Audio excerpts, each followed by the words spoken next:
برنامج اليوم، كما أنني أتقدم بشكر جزيل إلى مشايخنا الأعزاء الأفاضل فضيلة الشيخ الأستاذ الدكتور عبد الصمد حفظه الله تعالى، أستاذ جامعة المنارات في بنغلاديش، حيث تفضل بالحضور في هذه المناسبة. كما أتقدم بالشكر إلى فضيلة الأستاذ الدكتور نظيم الإسلام حفظه الله تعالى، الأستاذ المشارك في جامعة بنغلاديش الإسلامية. وكذلك أتقدم بشكر جزيل إلى فضيلة الأستاذ الشيخ حافظ دقيق الإسلام مدني حفظه الله تعالى، أنه تشرفنا بحضوره أيضا في هذا البرنامج. وكذلك أنا أتقدم بشكر جزيل إلى الحضور أيها الأفاضل. أنتم تعلمون جيدا أن رابطة خريجي الجامعات السعودية هي مؤسسة دعوية خيرية ثقافية تعمل لتسوية عقيدة المسلمين في بنغلاديش. وهذه المؤسسة قد شارك فيها عدد كبير من خريجي الجامعات السعودية في بنغلاديش، وهم قرابة 500 طالب متخرج من شتى أو مختلف الجامعات في المملكة العربية السعودية، وأغلبهم معروفون جدا في بنغلاديش من حيث الدعوة ومن حيث العمل الفكري والدعوي والتعليمي. بعضهم أساتذة في الجامعة، وبعضهم مدراء في الجامعة، وبعضهم مدرسون في الجامعة. وهذا شيء لا بد أن نعلم بأن هذه البناية هي بناية المملكة العربية السعودية، حيث أنهم أخذوا العلم الصحيح والعقيدة الصحيحة والفكر الصحيح السليم من جامعات المملكة العربية السعودية، والآن يعملون في مجالات الدعوة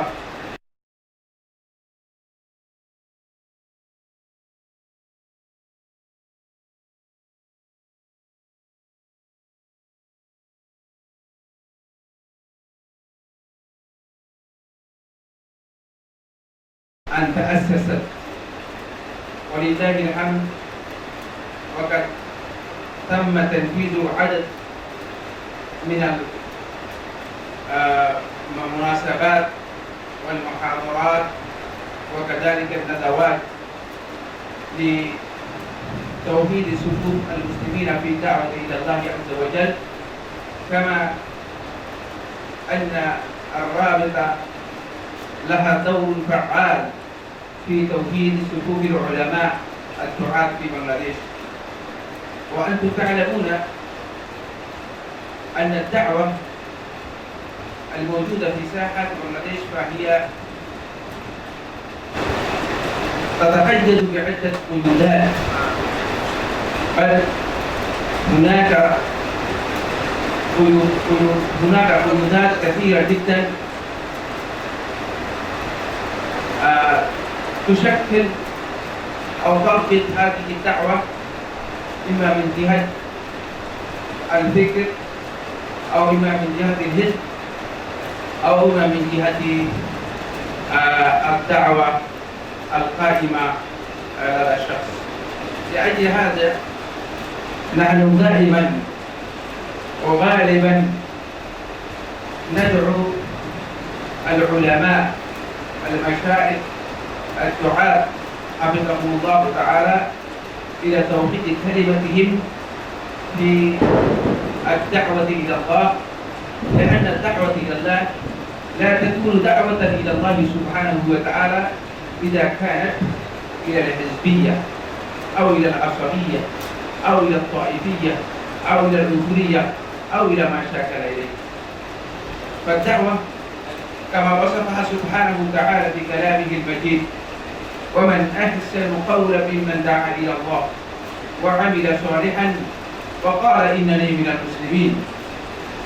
فهذه هي الدعوة إلى الله سبحانه وتعالى. لا بد أن تكون الدعوة إلى الله سبحانه وتعالى وهو الدعوة إلى سبيل الله سبحانه، كما قال سبحانه وتعالى في آية أخرى: ادع إلى سبيل ربك بالحكمة والموعظة الحسنة وجادلهم بالتي هي أحسن.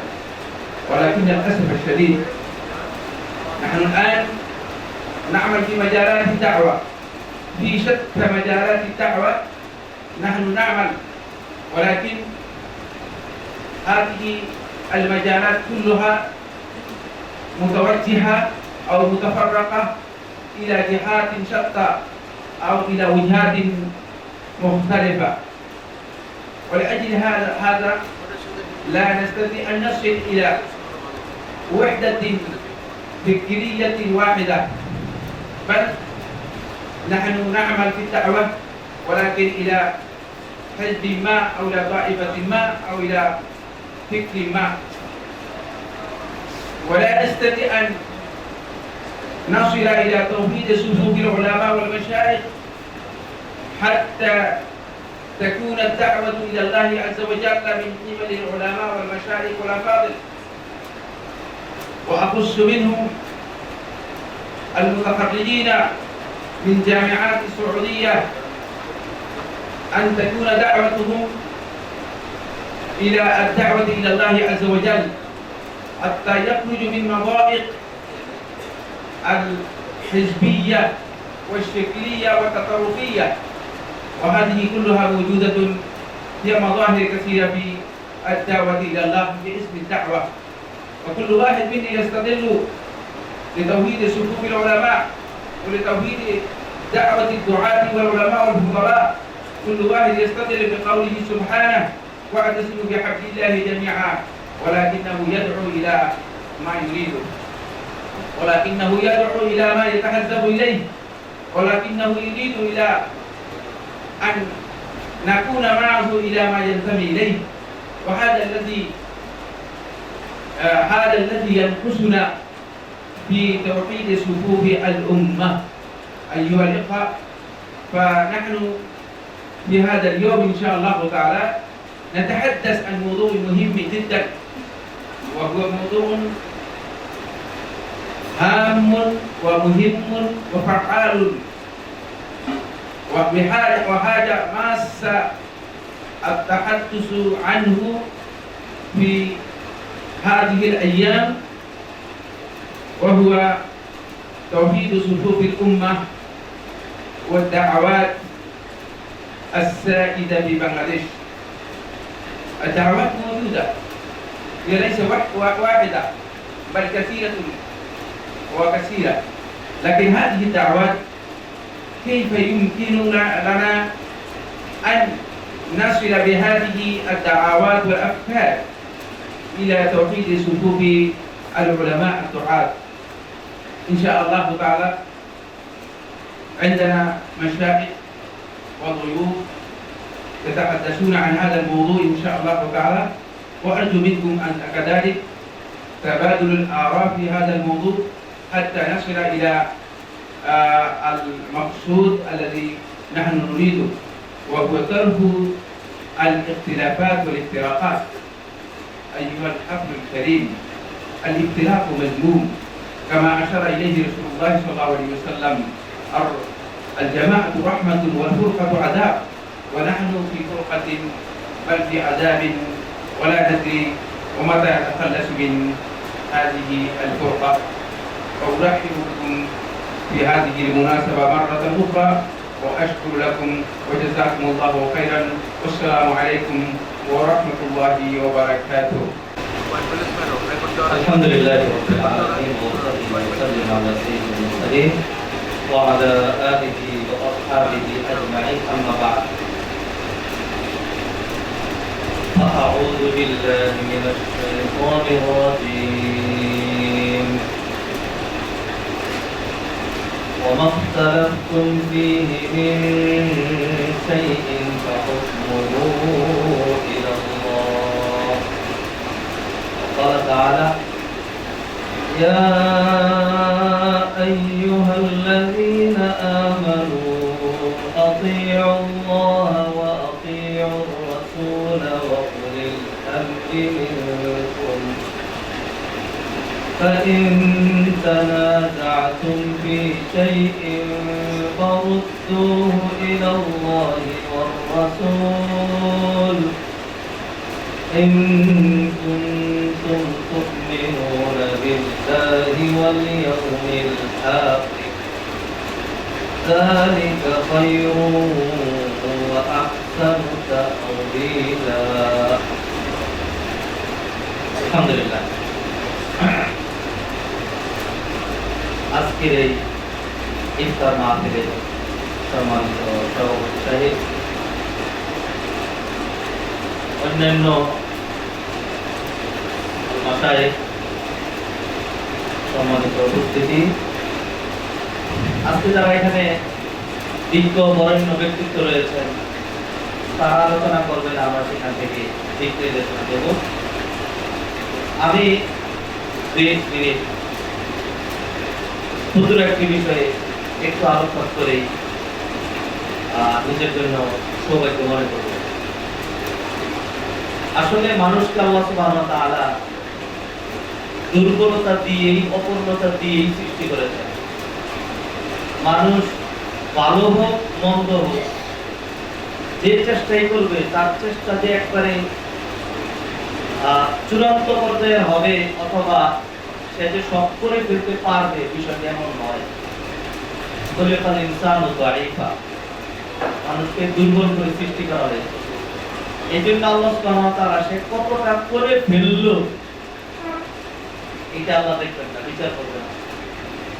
আল্লাহ সুবহানাহু ওয়া তাআলার কাছে বিবেচ্য বিষয় যেটি, সেটা হলো আমরা কতটুকু চেষ্টা সাধনা করলাম এবং সেই চেষ্টা সাধনাটা সঠিক হয়েছে, সুন্দরভাবে হলো কিনা। কোরআনে কারিমে আল্লাহ সুবহানাহু ওয়া তাআলা বলছেন ওয়া আল্লাইসা লিল ইনসানি ইল্লা মা সাআ, মানুষ চেষ্টাই করতে পারবে। ওয়া আন্না সা'য়াহু সাওফা ইউরা, তার চেষ্টাটাই দেখা হবে। সুম্মা ইউজাহু আল জাযাল আওফা, আর পূর্ণ প্রতিদান আল্লাহ সুবহানাহু ওয়া তাআলা তার চেষ্টার কারণে আল্লাহ সুবহানাহু ওয়া তাআলা পূর্ণ প্রতিদান দেবেন। অতএব আজকে আমরা যে বিষয়টি নিয়ে কথা বলছি, মুসলিম উম্মার ঐক্য সম্ভব, সারা বিশ্বের সকল মুসলমানদের ঐক্য সম্ভব। যেদিকে মোটামুটি অসম্ভব মনে হয়, আমার আগের যে কথা বলে গিয়েছেন, আলেম ওলামাদের ঐক্য এটা সম্ভব কিনা জানি না, বা আলেম ওলামাকে যদি বাদ দেওয়া হয় তাহলে সারা বিশ্বের যত সাধারণ জনগণ আছে তাদের ঐক্য সম্ভব ইনশাআল্লাহ। যাই হোক, এটাও অসম্ভব বলি না, গাইরুল মুমকিন না, হয়তো মিনাল গারায় হতে পারে অথবা এটা দুরূহশয় হতে পারে, কিন্তু তারপরেও সম্ভব, যদিও খুবই কঠিন। আমি যে পয়েন্টটি বলবো সেটা হলো, দেখুন, ইখতিলাফ, মতানৈক্য, চিন্তা, একটা স্বাধীনতা অথবা চিন্তার বৈচিত্র্যতা, এটা আল্লাহ সুবহানাহু ওয়া তাআলার পক্ষ থেকে মানুষকে এইভাবেই সৃষ্টি করা হয়েছে। সবার মেধা, সবার চিন্তা আল্লাহ সুবহানাহু ওয়া তাআলা একরকম করেননি, পার্থক্য রয়েছে। কিন্তু যদি এইগুলোর সমন্বয় সাধন করতে হয়, যেমন ইখতিলাফ দেখা দেবে, ইখতিলাফ নিরসনের কিছু মূলনীতি আল্লাহ সুবহানাহু ওয়া তাআলা অ্যাপ্লাই করেছেন। যেই মূলনীতিগুলো আমরা আমরা আফসোসের বিষয়, আনফরচুনেটলি আমরা এগুলোকে সামনে রাখি। আমি আজ থেকে ঠিক 20 বছর আগে একটি ছোট্ট ঘটনা সামনে নিয়ে আসি। নরসিংদীতে একবার একটা একটা বিষয় নিয়ে মানে বেশ মানে লাগালাগি মতো আছে। ইখতিলাফ জুমার নামাজে যে দেরিতে আসবে সে 2 রাকাত সালাত করে যেন বসে। আমাদের জামাই কাসিমের এক শিক্ষকের আলোচনা করার পরে কয়েক ভাই অন্য লাইনের নাম দিচ্ছে না, তাকে তো এমন ভাবে ধরলো যে হ্যাঁ কোনোতেই না, কোনো মানে সালাম আলাইহি ইদা খারাজাল ইমাম ফালা সালাতা ওয়ালা কালাম, কোনো কিছু নাই। এরপর এটি নিয়ে আমরা বসলাম। সেখানে শেখ কাজী ইব্রাহিম শেখ তিনি ছিলেন প্রধান, আমি একজন ছিলাম নাদার, আরেকজন ছিলেন শেখ নাজমুল হাসান। সবকটার শেষে কিন্তু নুন আছে। এই তার শেখ কাজী ইব্রাহিম শেখ ছিলেন প্রধান, আর নাজমুল হাসান উনি, আর আমি নাদার। এই 3 জন আমরা গেলাম। এখন যখন বইটি নিয়ে আমি খুব বিনয়ের সাথে, যাতে কোনো রকম লাগালাগি কোনো রকম না হয়, আমি উলামায়ে কেরামকে নিবেদন করলাম যে ভাইয়েরা, আল্লাহ সুবহানাহু ওয়া তাআলা বলছেন মা ফারাতনা বিল কিতাবি মিন শাই, কোরআনে আমি কোনো কিছু বাদ দেই নাই, সব ইনক্লুড করেছি। স্বামী স্ত্রীর মাঝখানে যদি যায় ঝামেলা হয়, এইটাকে আল্লাহ সুবহানাহু ওয়া তাআলা কতটা সূরতে কোরআনে নিয়ে আসলেন। যদি স্ত্রীর পক্ষ থেকে ঝামেলা হয়, ওয়াল্লাহি তাকাফুনা নুশুযাহুন্না ফাইদুহুন্না, আচ্ছা যদি স্বামীর দিক থেকে ঝামেলা হয়, ওয়াইন ইমরাতু ফাতাত মিন বা'দিহা নুশুযান আও ইয়ারাদা, সমাধান আল্লাহ উল্লেখ করলেন। যদি উভয়ের পক্ষ থেকে হয়, ওয়াইন খিফতুম শিকাকা বাইনিহিমা ফাবা'আথু হাকামান মিন আহলিহি ওয়া হাকামান মিন আহলিহা, এই সবগুলো আছে। তাহলে এই যে আজকে যে বিষয়টা নিয়ে ওলামাদের মাঝখানে এরকম ইখতিলাফ, এবং যে বিষয়টা নিয়ে আমরা এখানে আজকে বসেছি, এর এক সুষ্ঠু সমাধানের গাইডলাইন আল্লাহ সুবহানাহু ওয়া তাআলা দেন নাই। এটি হলো আমার প্রথম প্রশ্ন। এরপরে বললাম যে দেখেন, ঐক্য তাওহীদ এটা তো সবসময় রহমত, আল্লাহ সুবহানাহু ওয়া তাআলা এটার প্রশংসা করেছেন। তাহলে এর উল্টা অনৈক্য, লাগালাগি, ইখতিলাফ, ইফতিরা, তাহাজ্জুব এটি নিন্দনীয়। এই ধরনের সমস্যা যদি দেখা দেয়, সমাধানের প্রক্রিয়াটা কি? আজকে যে আমরা বসেছি, কোন মূলনীতির ভিত্তিতে আমরা আলোচনা করব? আরো সহজ ভাষা বললাম যে ভাই এটা ইখতিলাফ নিরসনের মূলনীতিটা কি? আগে মূলনীতি দাঁড় করাই, তারপর আমরা আলোচনা করব। কারণ মূলনীতি যদি না থাকে, আমি ক্লাসে ঢুকলাম, আমি কি পড়াবো, কি আলোচনা করব? আমি কি বাংলা শুরু করব, নাকি ইংরেজি, নাকি ম্যাথ, নাকি আরবি গ্রামার, নাকি সরফ পড়াবো, নাকি তাফসীর পড়াবো, নাকি হাদিস পড়াবো? ঠিক নাই, কোনো কিছু নাই। তাহলে আমি কি পড়াবো? এটা এক একটু টিচার তো আলাদা ঠিক থাকতে হবে। এখন যে মূলনীতিটা কি জানা আছে? এখন বলো নিঃসন্দেহে তো আছে। এখন আমাদের উলামায়ে কেরাম তো এইগুলি আর ঘাটাঘাটি করেন না, কোরআনে কি আছে, হাদিসে কি আছে। এখন কোনোভাবে ওই দিকে যাওয়ার ইচ্ছাও নাই, অথবা জানলেও বলবে না, অথবা হয়তো জানেই না। আমি বলবো কোনো সমস্যা নাই, এইটা তো মূল বহস আমাদের না। মূলনীতিটা নির্ধারণ করে আপনার সব জানা থাকতে হবে জরুরি না, জানা না থাকলে আমি বলবো। আমার জানা থাকতে হবে জরুরি না, আপনি বলবেন, একজন আরেকজনকে সহযোগিতা করবো। কিন্তু কোনোভাবেই যতই চেষ্টা করলাম একটা মূলনীতিতে নিয়ে আসার জন্য, যে একটা নিরসনের ঐক্যের পন্থা হলো এটা, আপনি পন্থা ছাড়া আপনি যদি চেষ্টা করেন, কোনোভাবেই তো লাভ হবে না। আপনি যদি ঢাকায় যেতে চান, আপনাকে রাস্তা ধরা লাগবে, হয়তো বাসে যাবেন, অথবা ট্রেনে যাবেন, অথবা হেঁটে যাবেন। আপনি যদি মানে এইখানে কুস্তাকুস্তি করতে থাকেন, গুলিস্তান তো আপনার যাওয়া হবে না, একটা লাইন তো লাগবে। আমাদের উলামায়ে কেরামগণ আজকে কোরআন থেকে, হাদিস থেকে, সহিহ হাদিস থেকে, আমাদের সলফে সালেহিনের দিক নির্দেশনা থেকে বহু দূরে, সেখানে ওনারা উল্টো প্রশ্ন করে বসলেন, যা এত কথা নাই, প্রশ্ন একটাই, এইটার উত্তর দিলে কথা হবে না, হবে না, হানাফি মাযহাব মানেন কিনা, এটা হলো প্রশ্ন। তো এইটা যদি প্রশ্ন হয়, তাহলে আর কিভাবে সমাধান করা যাবে? একটা বলতে বললাম না, না মাযহাব না মানার কিছু নেই, তা ঠিক আছে, আর তাইলে মাযহাবি সিদ্ধান্ত চলবে, অন্য কোনো কিছু না। তারপর ঠিক আছে, আমি আরেকটা প্রশ্ন করে থাকি, মাযহাব তো আমরা মানি, অথবা আমি বললাম যে মাযহাব মানি না, আমি মাযহাব মানতে চাই না। আমার একটা প্রশ্ন, আপনি কোরআন এবং সহিহ হাদিস মানেন কি মানেন না?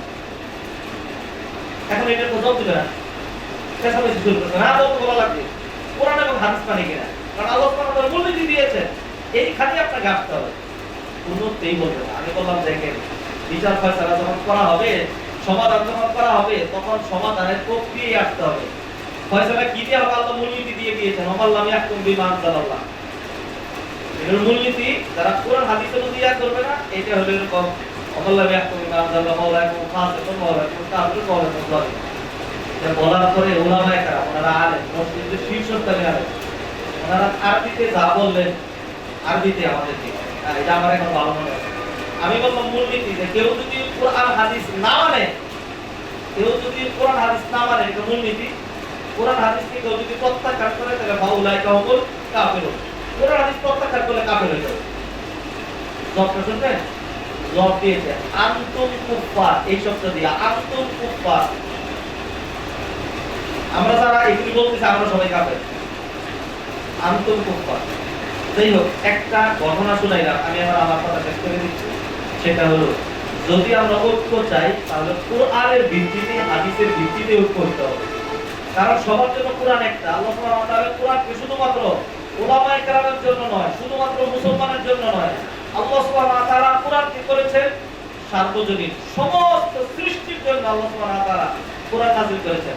সমস্ত হিন্দুদের জন্য একই কোরআন, খ্রিস্টানদের জন্য একই কোরআন, সবার জন্য আল্লাহ সুবহানাহু ওয়া তাআলা একই কোরআন দিয়েছেন। কারণ হলো, এই কোরআনের রঙে যখন তোমরা রঙিন হবা, তখন তোমাদের মধ্যে যেরকম বিশ্ব মানবতা যেরকম এস্টাবলিশ হবে, ভ্রাতৃত্ব যেরকম ইয়া হবে, তোমাদের মধ্যে ঐক্য আসবে। এই জন্য আল্লাহ সুবহানাহু ওয়া তাআলা সূরা বাকারার 183 নং আয়াতে যেখানে সিয়ামের কথা বলছেন, সেখানে অ্যাড্রেস করছেন আমাদেরকে, ইয়া আইয়ুহাল্লাযীনা আমানু কুতিবা আলাইকুমুস সিয়াম, ও মানুষেরা তোমাদের উপর, না ও ঈমানদারেরা, তোমাদের উপর সিয়াম ফরজ করা হয়েছে। খ্রিস্টানরা বা ইহুদিরা বা হিন্দুরা বা বৌদ্ধরা বা। কিন্তু যখন 185 নং আয়াতে আল্লাহ সুবহানাহু ওয়া তাআলা কোরআনের কথা বলছেন, সেখানে আল্লাহ বললেন শাহরু রমাদান আল্লাযী উনজিলা ফীহিল কুরআন হুদাল লিন-নাস, বিশ্ব মানবতার কথা বলেছে। অতএব আমার কথা আমি শেষ করে দিচ্ছি, আমরা ঐক্যের যে মূলনীতি, যে ভাই বলেছিলেন, ঐক্যের মূলনীতি হলো যে কোনো বিষয়ে ফাক্তালাফতু ফীহি মিন শাইইন, যখনই ইখতিলাফ হবে কোরআনে চলে আসবে, যখনই ইখতিলাফ হবে সহিহ হাদিসে চলে আসবে। এইভাবে যদি আমরা আসতে পারি, উলামায়ে কেরামকে যদি কোরআন হাদিস মানাইতে পারেন, সত্যিকার অর্থে যদি উলামায়ে কেরাম কোরআন এবং হাদিস বিশ্বাস করেন, তাহলে ইনশাআল্লাহ একটা থাকতে পারে না। আর যদি এরকম হয় যে আমরা শুধুমাত্র কথার কথা কোরআন হাদিসের খোঁজাদারি, আমরা কোরআন হাদিসের কথা বলি, একতলা হলো কোরআন হাদিসকে ছুঁড়ে মারি, একতলা বলে আমি আমার পীরের মতবাদ দিই, একতলা বলে আমি আমার দলের মতবাদ দিই, তাহলে তিনি শুধু একতলা আমার অনৈক্যই বাড়াবেন, তাকে দিয়ে ঐক্য হবে না। অতএব ঐক্যের মূলনীতি একটাই মূলনীতি, শুধুমাত্র মুসলমানদের মধ্যে নয়, সারা বিশ্বের মানুষের মধ্যে একটা মানবতা, ভ্রাতৃত্ববোধ যদি প্রতিষ্ঠা করতে হয়, তাহলে একটা মূলনীতি আমি বললাম, সেটা হলো আমাকে আপনাকে বাস্তব অর্থে কোরআনের দিকে ফিরে আসতে হবে। আল্লাহ সুবহানাহু ওয়া তাআলা কোরআনের মাসে আমাদেরকে এই প্রত্যয় গ্রহণ করার তৌফিক এনায়েত করেন। ঐক্য প্রতিষ্ঠায় কোরআনকে মজবুতভাবে মনে প্রাণে আঁকড়ে ধরার আর কোনো বিকল্প নেই। আল্লাহ এই জন্য নবীজি সাল্লাল্লাহু আলাইহি ওয়াসাল্লাম বলেছেন, তারাকতু ফীকুম মা ইন তামাসসাকতুম বিহিমা লাম তাদিল্লু বাদি আবাদা। আমি তোমাদের জন্য দুটো জিনিস শিখে যাচ্ছি, যদি একদম মনে প্রাণে মজবুত করে আঁকড়ে ধরে থাকো, জীবনে বিপদগামী হবে না। আজকে যে আমাদের মধ্যে অনৈক্য, আমরা বিপদগামী, একটাই কারণ আমরা বাস্তব অর্থে কোরআনকে আঁকড়ে ধরতে পারিনি। আল্লাহ সুবহানাহু ওয়া তাআলা মাহে রমাদানে আমাদেরকে এই প্রত্যয় গ্রহণ করার তৌফিক এনায়েত করে সকল বিষয়ে সর্বাবস্থায় সমস্ত স্থানে আমরা কোরআনকে সামনে রাখবো এবং কোরআনের সিদ্ধান্তকে শিরোধার্য মেনে নিব। আল্লাহ সুবহানাহু ওয়া তাআলা আমাদেরকে মাফ করেন, সিয়ামগুলো কবুল করেন। আল্লাহ সুবহানাহু ওয়া তাআলা আমরা যারা আমাদের যে সমস্ত শায়খরা ঐক্য প্রচেষ্টা চালিয়ে যাচ্ছে, আল্লাহ সুবহানাহু ওয়া তাআলা তাদেরকে আরো বেশি তৌফিক এনায়েত করেন এবং আমরা আল্লাহর কাছে দোয়া করি আল্লাহ সুবহানাহু ওয়া তাআলা বিশেষ করে আমাদের দেশে যেই উলামাদের মাঝখানে যেই বেশি লাগালাগি, এত লাগালাগি সারা বিশ্বের আর কোথাও নাই। আল্লাহ সুবহানাহু ওয়া তাআলা আমাদের দেশে উলামায়ে কেরামদেরকে একটু বুঝদার করেন। ওমা তাওফীক ইল্লা বিল্লাহ, সুবহানাল্লাহি ওয়া বিহামদিহি, আশহাদু আল্লা ইলাহা ইল্লা আনতা, আস্তাগফিরুকা ওয়া আতুবু ইলাইক। ওমা তাওফীক ইল্লা বিল্লাহ। আসসালামু আলাইকুম ওয়া রাহমাতুল্লাহি ওয়া বারাকাতুহু। আলহামদুলিল্লাহ, والصلاة والسلام على رسول الله وعلى آله وصحبه وسلم تسليما كثيرا. أما بعد، فأعوذ بالله من الشيطان الرجيم.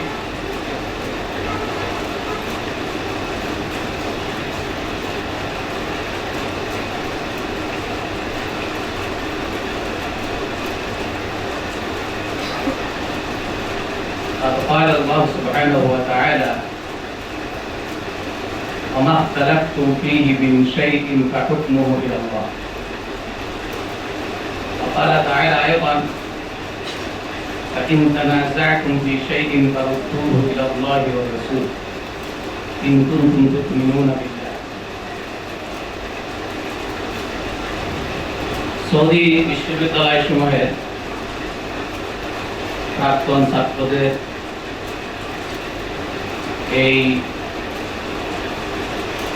সংঘ কর্তৃক আয়োজিত আজকের এই ইফতার মাহফিল বা ইফতার পূর্ব আলোচনা সভা সম্মানিত সভাপতি, প্রধান অতিথি, রাবেতার অন্যান্য দায়িত্বশীল বৃন্দ এবং আজকের এই ইফতার সমাবেশে সম্মানিত উপস্থিতি, আমরা ইফতারের পূর্বে আজকে নির্ধারিত যে বিষয়টি মুসলিম উম্মার পক্ষ ও বাংলাদেশের দাওয়া, এই প্রেক্ষিতে আলোচনা বা মত বিনিময় সভা।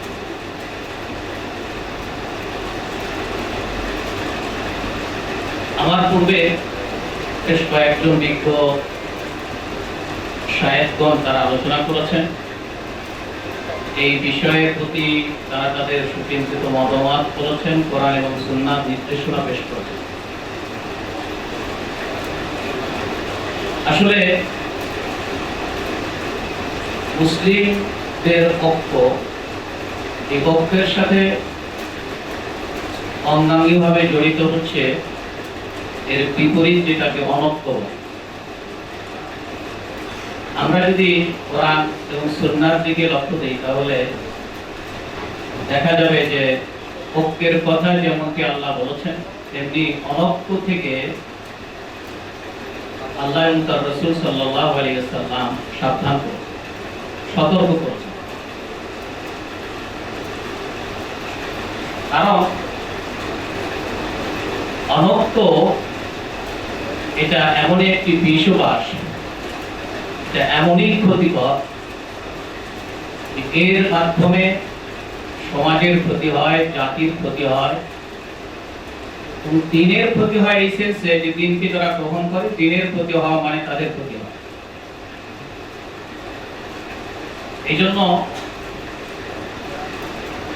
প্রত্যেক মুমিন মুসলিমের এই দায়িত্ব হচ্ছে অনক্য থেকে, বিরোধ থেকে, বিভক্তি থেকে নিজেদেরকে বাঁচিয়ে রাখার চেষ্টা করা এবং আপ্রাণ চেষ্টা করা। মানুষ অথবা মুসলিমরা যাতে করে অনক্যর দিকে না যায়, এই জন্য আল্লাহ বলেছেন ওয়া আন্না হাযা সিরাতী মুস্তাকিমা ফাত্তাবিউ। আমার এই পথটি হচ্ছে সঠিক পথ, তোমরা এই পথের অনুসরণ করো। ওয়ালা তাত্তাবিউস সুবুলা ফাতাফাররাকা বিকুম আন সাবিল। তোমরা বিভিন্ন মত এবং পথের অনুসরণ করো না, তাহলে তা তোমাদেরকে সঠিক পথ থেকে বিচ্যুত করবে। সূরা আল-আনআমের 153 নম্বর আয়াতে আল্লাহ এই জাতিকে, এই উম্মতকে আল্লাহর দেওয়া পথটাই যে সঠিক পথ, সেই একমাত্র সেই পথটি অনুসরণ করতে বলেছেন। তাহলে এই পথ অনুসরণ করার মাধ্যমে এই জাতির ঐক্য হওয়া সম্ভব এবং অনৈক্য থেকে বা বিভেদ থেকে তারা বাঁচতে পারবে। আল্লাহ আবার বিভেদ সম্পর্কে যে সাবধান করেছেন, সেখান থেকে এটা বোঝা যায় যে বিভেদও থাকবে, বিভক্তিও থাকবে। এই বিভেদ এবং বিভক্তি এটা একেবারে নিরসন করা সম্ভব হবে।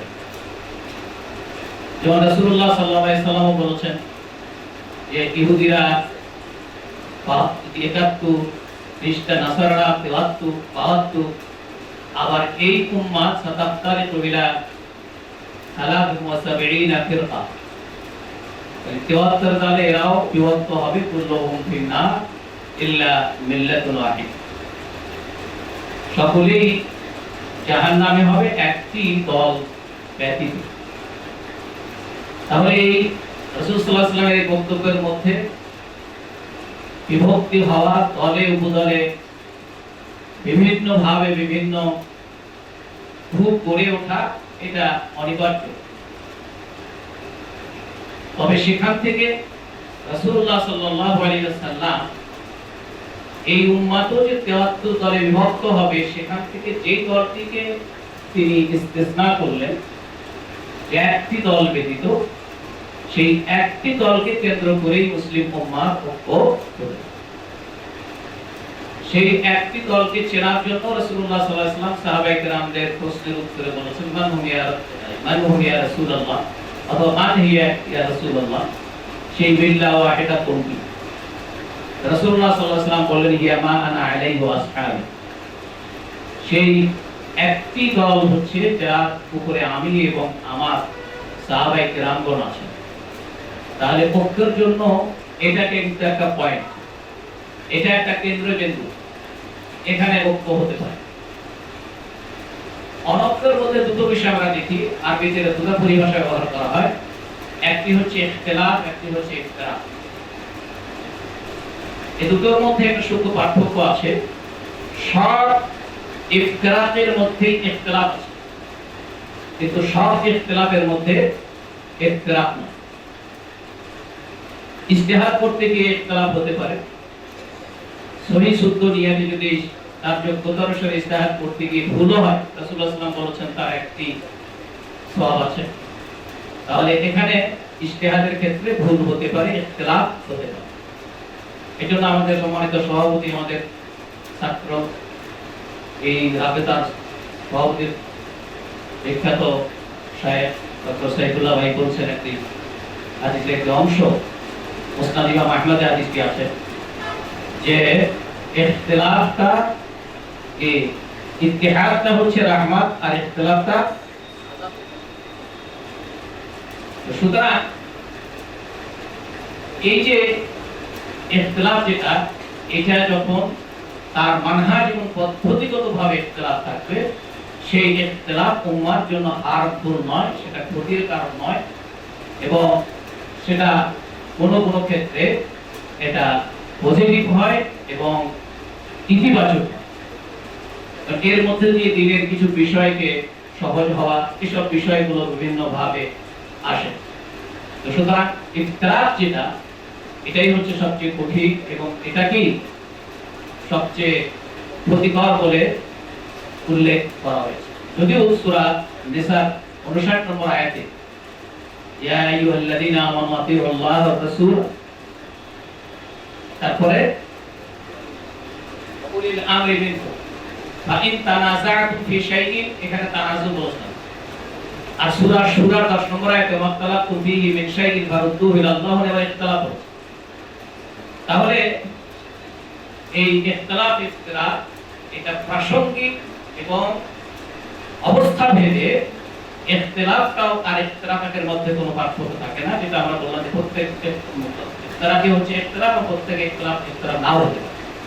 তো সুতরাং এই বিষয়গুলোকে সামনে রেখে এই ইফতিরাকের যে বিষয়গুলো বা ইখতিলাফের যে বিষয়গুলো আজকে উম্মাহ সবচেয়ে বেশি ক্ষতি করছে, মুসলিম উম্মাহ সবচেয়ে বেশি ক্ষতিগ্রস্ত হয়েছে, যে এই উম্মার যেখানে ঐক্য হওয়ার কথা, যেটার ভিত্তিতে, যে বিষয়ের ভিত্তিতে এবং যার উপরে থাকলে উম্মার ঐক্য হবে, সেইখান থেকে সরে যাওয়ার কারণে উম্মার মধ্যে অনৈক্য সৃষ্টি হয়েছে। আর অনৈক্য যখন সৃষ্টি হয়েছে, তখন তারা আল্লাহ থেকে সরে গিয়েছে, রাসূল ইসলাম থেকে সরে গিয়েছে, আল্লাহর দ্বীন থেকে সরে গিয়েছে। এই সরে যাওয়ার কারণে আজকে মুসলিম জাতি তারা অন্যদের দ্বারা নিগৃহীত হচ্ছে, অন্যদের দ্বারা লাঞ্ছিত হচ্ছে, অন্যদের দ্বারা নিপীড়িত হচ্ছে।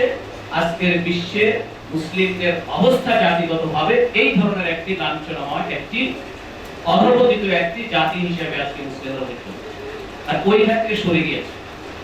যেমনটি আমিরুল মুমিনিন ওমর ইবনে খাত্তাব রাদিয়াল্লাহু তাআলা আনহু যখন তিনি বাইতুল মাকদিসে ওখানে তাদের সঙ্গে নতুন যারা হয়েছে, জয় হওয়ার পরে তাদের সঙ্গে দেখা করতে গিয়েছেন, সেখানে তিনি একটা গাধার পিঠে গিয়েছিলেন, একদিক হয়ে বসা ছিলেন। সেখানে কিন্তু গায়ের যে পোশাক ছিল, পোশাকটা ওরকম ছিল না, সুন্দর ছিল না, বেদুইনদের পোশাকের মতো ছিল। যেখানে মুসলিম যে গভর্নর ছিলেন, তিনি আমিরুল মুমিনিনকে এই দিকে দৃষ্টি আকর্ষণ করলেন ইঙ্গিতে। ওমর ইবনে খাত্তাব রাদিয়াল্লাহু তাআলা তিনি বুঝতে পারলেন যে আমার গভর্নর কি বলতে চাচ্ছে। তিনি বললেন যে আপনি অল্পক্ষণের মাধ্যমে যারা সভ্যতা এই রোমান সভ্যতার যারা সুসভ্য জাতি, তাদের পোশাকে আশাকে ওঠা বসা আচার আচরণ একটু ভিন্ন রকম। এই ধরনের লোকদের সাথে আপনি দেখা করতে যাচ্ছেন, আপনার দেখা হতে যাচ্ছে অল্প সময়ের মধ্যে। আমিরুল মুমিনিন ওমর ইবনে খাত্তাব রাদিয়াল্লাহু তাআলা আনহু তিনি বুঝতে পারলেন। তিনি বললেন যে দেখো, নাহনু কুননা দুআতাল ইবিলি ওয়াল গানাম নাতাজাওয়ালু মিন সাহরা ইলা সাহরা বাহতান আনিল কারই ওয়াল আ'শাব ওয়া আনিল মা فجاءنا الإسلام فقبلناه فأعزنا الله به فإذا تمسكنا بهذا أعزنا الله وإذا تركناه أذلنا الله ওমর রাদিয়াল্লাহু আনহু বললেন যে দেখো, আমরা তো মরুভূমিতে উট, ছাগল, ভেড়া এগুলো রাখাল ছিলাম, এগুলো চড়াতাম। ঘাস, পানি ইত্যাদি খোঁজে আমরা এক মরুভূমি থেকে আরেক মরুভূমিতে যেতাম। এরপরে ইসলাম আসলো, ইসলাম গ্রহণ করলাম। সেই ইসলাম আমাদেরকে আজকে এই সম্মানিত করেছে।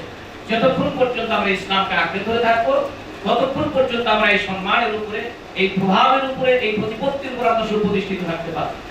যখনই আমরা ইসলামকে ছেড়ে দেব, তখনই আল্লাহ আমাদেরকে আবার জলিল খার করবে, আবার আমাদেরকে অপমানিত করবে, আবার আমাদেরকে লাঞ্ছিত।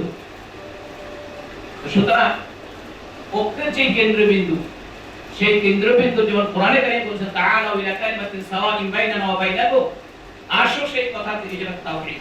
তাওহীদ হচ্ছে মুসলিম জাতির ঐক্যের একটা কেন্দ্রবিন্দু। কোরআন এবং সুন্নাহ হচ্ছে মুসলিম জাতির একটা ঐক্য কেন্দ্রবিন্দু। সুতরাং সেই বিষয়কে যদি আমরা সেইখানে যদি আসি, এটাকে যদি আমরা ঐক্যবদ্ধ করতে চাই, এইখানে যদি আমরা আসতে চাই, তাহলে অবশ্যই আমাদের মধ্যে সেই ঐক্য সুপ্রতিষ্ঠিত হতে হবে। সম্মানিত ভাইয়েরা আমার, এই ধরনের অনৈক্য কেন সৃষ্টি হয় সেগুলো যদি আমরা কারণ দেখি, তাহলে দেখা যাবে বিভিন্ন ধর্ম, বর্ণ, মতবাদ, দর্শনের অনুসারীদের যে ষড়যন্ত্র থাকে মুসলিম এবং ইসলামের বিরুদ্ধে, সেই ষড়যন্ত্রের একটি কারণ হচ্ছে এই ধরনের বিভেদ। এরপরে স্বার্থান্বেষী মহল, বিভিন্ন দল, জাতি ইত্যাদি, এবং সেগুলোর বিষয়গুলো নিয়ে আছে অজ্ঞতা, এই সকল বিষয় থাকে। দিন শিক্ষার পদ্ধতিগত ভুল থাকে, মানহাজি পদ্ধতি। আমরা সালফে সালেহিন, রাসূল সাল্লাল্লাহু আলাইহি ওয়াসাল্লাম এবং সালফে সালেহিনের শিক্ষা পদ্ধতি থেকে, মানহাজ থেকে, তাদের মানহাজ থেকে সরে আসার কারণে আমরা নিজেদের মতো তৈরি করে নিয়েছি মানহাজ পদ্ধতি, আল্লাহর দ্বীন শেখার জন্য, ইসলাম শেখার জন্য। সুতরাং সেটা একটি কারণ। এবং বিভিন্ন ভাবে এই পদ্ধতিগত ভুলের কারণে, নানা কারণে এই সকল বিষয়ে, এছাড়া রয়েছে নিজেদের মতামতকে প্রাধান্য দেওয়া, মতের স্বীকৃতি না দেওয়া, তারপর নেতৃত্ব, পদ, পজিশন ইত্যাদিকে ব্যক্তিদের জন্য প্রবৃত্তির অনুসরণ। এই প্রবৃত্তির অনুসরণকে আল্লাহ কঠিনভাবে নিষেধ করেছেন, কঠিন হুঁশিয়ারি উচ্চারণ করেছেন। এমনকি তার হাওয়া বা তার প্রবৃত্তির অনুসরণকে আল্লাহ বলেছেন যে সেই জন্য তার প্রবৃত্তিকে ইলাহ বানাই দিয়েছেন। আপনি ওই ব্যক্তিকে দেখেছেন যে ব্যক্তি তার প্রবৃত্তিকে ইলাহ বানিয়ে, তাহলে প্রবৃত্তির অনুসরণটা মানে ইলাহ অনুসরণ, মিথ্যা ইলাহের অনুসরণ। এ সকল কারণ বিভেদ সৃষ্টি হয়। সুতরাং এই জন্য আমাদেরকে এই সকল বিষয়গুলো, এই সকল কারণে বিভেদ সৃষ্টি হয়। আপনারা যদি লক্ষ্য করেন, দেখবেন ইসলামে ঐক্য, সম্প্রীতি, ভালোবাসা, সহমর্মিতা, এগুলো সৃষ্টি করার যে সকল কারণগুলো আছে, এগুলো এই সকল কারণে সৃষ্টি হয়। ইসলাম এই সকল কারণগুলোকে, এই সকল উপায়গুলোকে কোনটাকে ওয়াজিব করেছেন, কোনটাকে ফরজ করেছেন, কোনটাকে সুন্নাত, মুস্তাহাব, এইভাবে বিভিন্ন লেভেলে দিয়েছেন। অর্থাৎ ঐক্যকে ভালো করে, ঐক্যকে সুসংহত করে, ঐক্যকে আরো সুদৃঢ় করে, এমন প্রত্যেকটি কাজ তাদের জন্য অপরিহার্য করে দিয়েছে। পক্ষান্তরে যে সকল বিষয়গুলো, যে সকল কাজগুলো, সেটা যত তুচ্ছ হোক, যত ছোটই হোক, যা মুসলিমদের ঐক্যের মধ্যে ফাটল সৃষ্টি করে, চিড় ধরা, ভাঙনের সৃষ্টি করে, পারস্পরিক দ্বন্দ্ব সংঘাতের সৃষ্টি করে, সন্দেহ সংশয়ের সৃষ্টি করে, এমন প্রত্যেকটি জিনিসকে, এমন প্রত্যেকটি উপায়কে ইসলাম কিন্তু হারাম করে দিয়েছে। সুতরাং আমাদের কাছে কিন্তু পদ্ধতি, আমাদের কাছে মানহাজ এগুলো পরিষ্কার, যেহেতু আল্লাহর দ্বীন পরিষ্কার, আল্লাহ রাসূল সাল্লাল্লাহু আলাইহি ওয়াসাল্লাম একটি পরিষ্কার স্বচ্ছ একটি দ্বীনকে এই মানব জাতির কাছে রেখে গিয়েছেন, বিশেষ করে মুসলিম উম্মার কাছে রেখে গিয়েছেন। রাসূল তার তিনি বলেছেন তারাক্তু ফীকুম, আমরা এই দুটো হাদিসে বলেছেন রাসূলুল্লাহ সাল্লাল্লাহু আলাইহি ওয়াসাল্লাম একটা এরকম দ্বীনের উপর রেখে গিয়েছেন যেখান থেকে কেউই হালাক হবে না। যেটা যে তারাকানা আলাল মাহাজ্জাতিল বাইদা লাইলুহা কানাহারিহা লা ইয়াযিগু আনহা ইল্লা হাদি, এই দিন রাত সমান। এখান থেকে কেবল যে নিজে ধ্বংস হতে চায় সেই কেবল এই পথ থেকে বিচ্যুত হয়। রাসূলুল্লাহ সাল্লাল্লাহু আলাইহি ওয়াসাল্লাম কত বলিষ্ঠভাবে বললেন তারাক্তু ফীকুম আমরাইন লান তাদিল্লু মা তামাসসাকতুম বিহিমা। এই হাদিসটি বিভিন্ন রায়ে বিভিন্নভাবে বিভিন্ন হাদিসের কিতাবে এসেছে। সুতরাং জিনিসটা হচ্ছে এইটা, যতক্ষণ পর্যন্ত তোমরা কোরআন এবং আমার সুন্নাহকে আঁকড়ে ধরবে তোমরা কখনো নয় লান লিল আবাদ কখনো তোমরা পথভ্রষ্ট হবে। তাহলে মুসলিম উম্মার জন্য ঐক্য কোন ভিত্তিতে হবে, এটা ইসলামের মধ্যে সুস্পষ্টভাবে বলে দেওয়া আছে কিসের ভিত্তিতে ঐক্য হতে হবে। কিন্তু দুঃখজনক হলো সত্য যে আমরা সেই জায়গাতে যে নাই, সেই জায়গাতে আমরা যে নাই এটাও হয়তো আমরা বুঝতে পারছি। ছোটবেলা আমরা যে হুজুরদের কাছে পড়ছি তিনি পড়া না পারলে কোন কোন ছাত্রকে বলতে যে তোরা যে পড়াটা পারিস না এটাও বুঝিস না, আমি পারি। আজকে আমাদের অবস্থা এটা হয়েছে, আজকে আমাদের অবস্থা এটা হয়েছে যে আমরা যে কোরআন সুন্নাহ থেকে রাসূলুল্লাহ সাল্লাল্লাহু আলাইহি ওয়াসাল্লামের মানহাজ থেকে সালফে সালেহিনদের মানহাজ থেকে যে আমরা সরে গেছি এটা পর্যন্ত বুঝতে পারছি না যে আমরা সরে গেছি। আর প্রথম থেকে যে কয়েকটি কথা বলছেন, যেহেতু ওলামায়ে কেরাম হচ্ছে নবী রাসূলগণের ওয়ারিস, তারা তাদের দ্বীনের নবুয়তের ইলমের হচ্ছে ওয়ারিস। সেই ওলামায়ে কেরামদের মাধ্যমেই আল্লাহর দ্বীনকে আল্লাহ কিয়ামত পর্যন্ত বিজয় করবেন। সুতরাং এই ওলামায়ে কেরামদের নিয়ে ভাইরাও কথা বলেছেন, আমিও এই ধরনের খুব ছোট্ট করে এবং বিনীতভাবে বলতে চাই, যদি আমাদের ওলামায়ে কেরামরা যদি সঠিক কোরআন এবং সহিহ সুন্নাহর কাছে যদি আসে এবং সেখানে তারা মজবুতভাবে সুদৃঢ়ভাবে অবস্থান নেন এবং সেখান থেকে যদি দ্বীনের কথাগুলো মানুষদের সামনে বলেন, তাহলে আমরা যে ইখতিলাফ দেখছি, যেই বিভেদ দেখছি সেটাকে আমরা উত্তরণ করতে পারবো এবং মুসলিম উম্মার যে ঐক্যের কথা, যে ঐক্যের প্রয়োজনের কথা আমরা অনুভব করছি, আমরা সেইখানে আসতে পারবো। এই জন্য আলেম ওলামাদের কাছে সত্যিকার অর্থেই যে আমরা কোরআন সুন্নাহর অনুসারী আছি কিনা এই অনুভূতিটা তাদের মধ্যে কোনো না কোনোভাবে দিতে হবে এবং এই জন্য একদল মানুষকে এই জন্য নিবেদিত হয়ে আল্লাহর রাস্তায় ইখলাস এবং বিশ্বাসের সাথে এই কাজটি করে দিতে হবে এবং এই ক্ষেত্রে আল্লাহ রাসূল সাল্লাল্লাহু আলাইহি সাল্লামের যে মানহাজ আছে সেই মানহাজগুলো আমাদের মনে রাখতে হবে। আমাদের বাংলাদেশে আমরা যেগুলো দেখি, যাদেরকে আমরা ভালো মনে করি, সেই সব যাদের কথাগুলো গ্রহণযোগ্য হয় এমন লোকরাও দেখি যে সকল বিষয় নিয়ে কথা ছড়াছড়ি করে, সেগুলো সত্যিই দুঃখজনক, সত্যিই কষ্টের জন্য। এই জন্য আমাদের কাছে সর্বপ্রথম মনে হয় যারা আমাদের দেশে যারা দায়ী আছেন, আমাদের দেশে যারা ওয়াইজিন আছেন, আমাদের দেশে যারা আলেম ওলামারা আছেন, তাদের মধ্যে এই চেতনাটা আনা খুবই জরুরি যে আসুন আল্লাহ আমাদেরকে যেই দিকে ফিরে এই বিরোধ নিরসন করার জন্য নির্দেশ দিয়েছে সূরা নিসার 59 নম্বর আয়াতে, যে ফাইন তানাযাতুম ফি শাইইন ফারুদ্দুহু ইলাল্লাহি ওয়া রাসূল, এই আল্লাহ এবং আল্লাহর রাসূলের কাছে ফিরে যাওয়া, এই বিষয়টি আমাদের সামনে আছে। আমাদের মানবিকর অবস্থা মাদিগান ভাই বললেন যে আমি জিজ্ঞাসা করলাম কোরআন সুন্নাহ বলেন কিনা, তারা সেইখানে কোনো উত্তর না দিয়ে বরং তাদেরকে কি আনতুম কুফার। তো সুতরাং এই যে সবচেয়ে দুঃখ লাগে যখন একজন আলেমকে বলা হয় যে এটা তো বুখারী শরীফের হাদিসে এই কথাটা তো আছে, মুসলিম শরীফের হাদিসে এই কথাটা আছে, অন্য কিতাবে সহিহ হাদিসে কথাটি আছে, তিনি সঙ্গে সঙ্গে রেগে যান, হয় ইহুদির দালাল বলে অথবা অন্য কোনো ভাবে কি করে। সুতরাং এই বিষয়গুলো সেক্ষেত্রে আমি একজন ওয়াইজিন একজনকে বলতেছে অনেক আধা ঘন্টা তার প্রশংসা করে শেষ পর্যন্ত তিনি বলছেন আমি আল্লাহর কসম করে বলছি অমুক ব্যক্তি আহলে হাদিস না। সুতরাং আজকে আলেমদের এই অবস্থা সৃষ্টি হয়েছে, অমুক ব্যক্তি অমুক আলেম অমুক ওয়াইজ সে আহলে হাদিস আল্লাহর কসম করে বলছে। সুতরাং আবার তিনি আহলে হাদিসের বিরুদ্ধে আহলে হাদিস বলতে পারে এই বুঝাতে চাইছেন যারা কোরআন সুন্নাহর কথা বলেন তাদের জন্য মানে প্রতিপক্ষ হয়ে গেছে, মানে আহলে হাদিস মনে হচ্ছে একটি দল, সেই দলের বিরোধিতা আমাকে করতে হবে, এইরকম একটা অবস্থার মধ্যে চলে গিয়ে আমার সেই মধ্যযুগের কথা মনে পড়ছে যখন কাবা ঘরে চারটি মেজানা ছিল, চারটি আযান ঘর ছিল, চারটি জামাত হতো, সেটা আজকে দেখলে তো তার মনে হয় না, কিন্তু এটা ছিল, বাস্তবে ছিল। আমরা মনে হয় জানি না আজকে আমরা সেদিকে ফিরে যাচ্ছি কিনা, যেখান থেকে আমরা উত্তরণ করে এসেছি সেখান থেকে আমরা আবার সেদিকে ফিরে যাচ্ছি কিনা। এই জন্য আমার কাছে মনে হয় যারা দাওয়াতুল হক যারা আছেন তারাকে সঠিক দাওয়াত দেওয়ার জন্য এবং মানুষদেরকে সত্যিকার অর্থে যে বিষয়গুলো মানুষদের মধ্যে অনুভূতি করার জন্য তাদেরকে আরো বেশি কাজ করতে হবে, আরো বেশি সময় দিতে হবে এবং কাজ করতে হবে।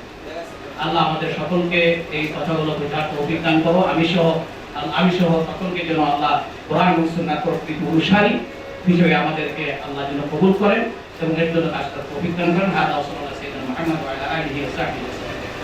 আসসালামু আলাইকুম ওয়া রাহমাতুল্লাহ।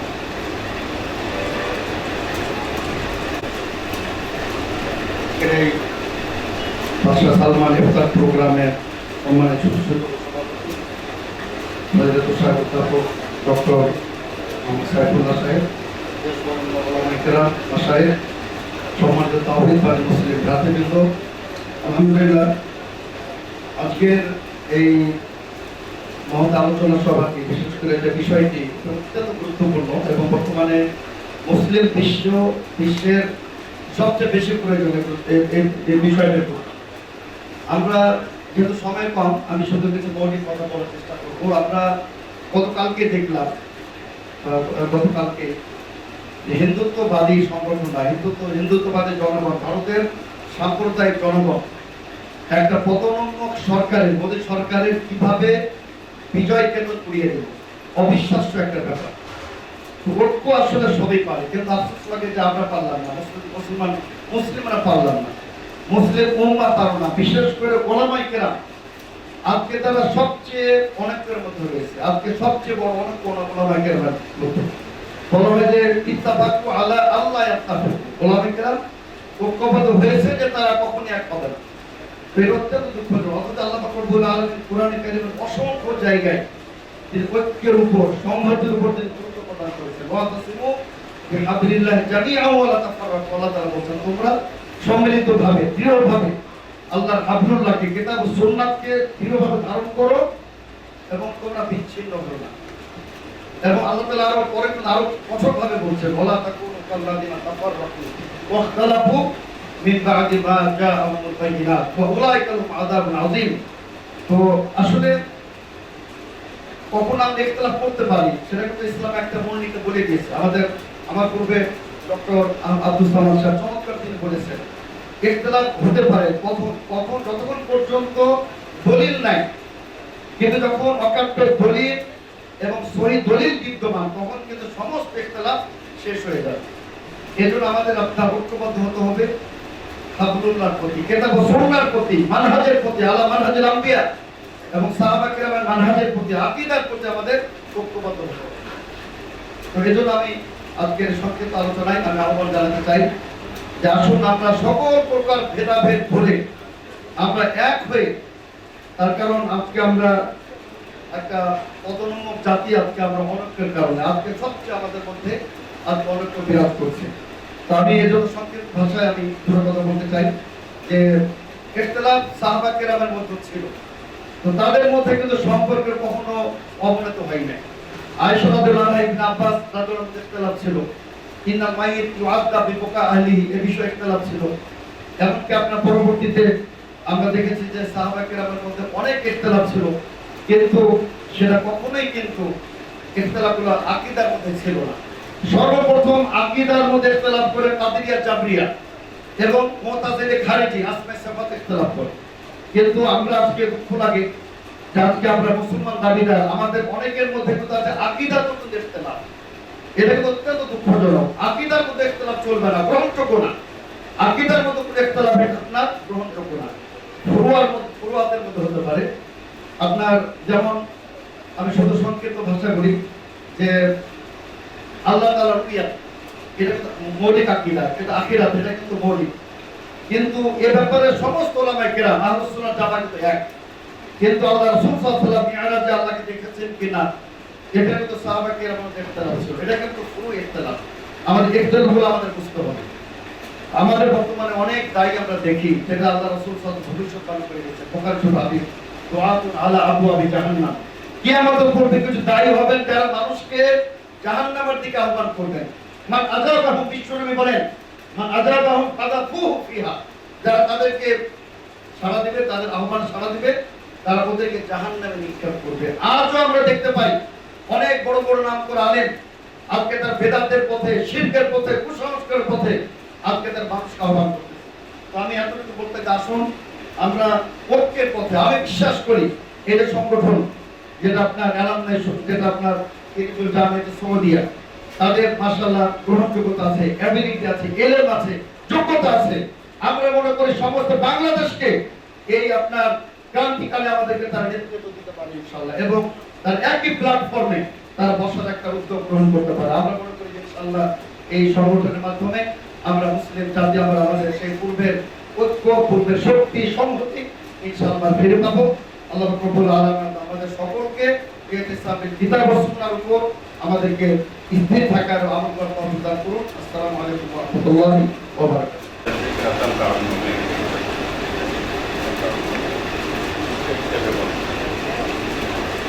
আমার পূর্বে যারা বলেছেন, আমি মনে করি এই বর্তমান সময়ের যে দাবি, সেটা অন্যতম দাবি হচ্ছে ঐক্যবদ্ধ। আমাদের বর্তমান সমাজে আমরা নানামুখী চিন্তা ভাবনা আমাদের মধ্যে বিরাজমান দেখতে পাই। আমাদের মধ্যে দেওবন্দিরা রয়েছে, বেরেলভিরা রয়েছে, আহলে হাদিস রয়েছে, আমরা মদিনায় যারা পড়েছি, তাওহীদপন্থী যারা আছে, আমরাও। কেমন যেন আমার মনে হচ্ছে যে আমরা গোটা দেশটাকে আলেমদের মধ্যে যারা ইসলামপন্থী তাদের মধ্যে একটা সংঘাতের দিকে আমরা নিয়ে যাচ্ছি। এখন আমার কাছে সেটাই বেশি মনে হয়। আমি সৌদি আরবের সবসময় আমি শুকরিয়া আদায় করি যে তারা আমাদেরকে তাওহীদ শিখিয়েছে। তাওহীদ একজন মুমিনের জন্য সবচেয়ে বড় গুরুত্বপূর্ণ জিনিস, আপনারা সবাই জানেন। এই জিনিসটা সৌদি আরবে যাওয়ার আগে আমাদেরকে আমাদের দেশে শেখানো হয়। আমাদের না কওমি মাদ্রাসায় না সরকারি মাদ্রাসায়, কোনো মাদ্রাসাতে তাওহীদের শিক্ষা নেই। আকীদার নামে যা শেখানো হয়েছিল সব জায়গায়, এটা আপনারা সবাই জানেন, ভালো করে জানেন। এই তাওহীদ যে আমাদেরকে শিক্ষা দিয়েছেন, সেটা আল্লাহর সবচেয়ে বড় নিয়ামত আমাদের জন্য। আমাদের সবচেয়ে বেশি জোর দিতে হবে তাওহীদ প্রচার করতে, এবং শিরকের বিরুদ্ধে সবচেয়ে বেশি কঠোর হতে হবে আমাদের। বাকি ফরই যে সমস্ত বিষয়, আমি কি পুকুরের উপর হাঁটবো নাকি নাকি নিচে বাঁধবো নাকি উপরে বাঁধবো, এগুলো খুবই গৌণ বিষয়। এত ছোট্ট বিষয় নিয়ে মতদ্বন্দ্ব আমাদেরকে মানায়। আমরা যারা সুশিক্ষিত হয়েছে মদিনা থেকে, আমাদেরকে মানায় না। রাবেতা আলী ইসলাম এসে আকীদাত একদিন আমাদেরকে বলেছিলেন যে তোমাদের দেশে 5 ওয়াক্ত নামাজের পরে মুনাজাত হয়, মুনাজাত বেদাত, তোমরা বিশ্বাস করো, আমিও বিশ্বাস করি, তবে এই বিষয়টা নিয়ে তোমরা মসজিদে ঝগড়া লাগাবো না। উনি আমাদেরকে স্পষ্ট বলেছেন মসজিদে ঝগড়া লাগাবো না। কিছু মানুষকে বুঝাবা, তারা যদি ছেড়ে দিয়ে ভালো ভালো, কারণ মুনাজাত বেদাত, বেদাতেরও বিভিন্ন স্তর আছে। মুনাজাত যে বেদাত, এটা হচ্ছে ছোট বেদাত। বেদাতের মধ্যে শিরকি বেদাত আছে, বেদাতের মধ্যে কুফরি বেদাত আছে, বেদাতের মধ্যে কিছু বেদাত আছে খুব ছোট। তো যা বেদাতের স্তর আছে, উনি যে আমাকে যেদিন আমাদেরকে উনি বলেছিলেন আকীদাত, আমার কাছে মনে হয় উদ্দাম তিনি যথার্থ কথাই বলেছেন যে আমরা যেন ছোট ছোট বিষয় নিয়ে বিতর্কে জড়িয়ে না পড়ি, তাওহীদের প্রতি গুরুত্ব দিই, শিরক থেকে মানুষকে বাঁচাবার চেষ্টা করি এবং পরস্পর ঐক্যবদ্ধ থাকি। এই আহ্বান আমি আপনাদেরকে জানিয়ে আমি বিদায় নিচ্ছি। واعتصموا بحبل الله جميعا ولا تفرقوا. وقال النبي صلى الله عليه وسلم: افترقت بنو إسرائيل إلى 72 ملة وستفترق أمتي إلى 73 ملة كلها في النار إلا ملة واحدة. قيل من هي يا رسول الله؟ قال: هي الجماعة. وفي رواية: ما أنا عليه وأصحابي. رواه أصحاب السنن. الحمد لله. আজকে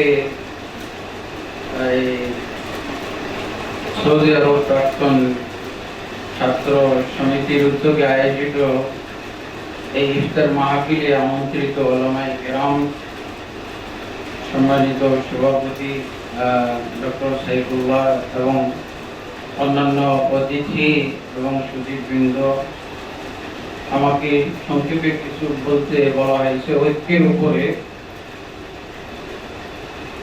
আমি এই বিষয়ে সূরা আলে ইমরানের 103 নম্বর আয়াতটি পড়েছি।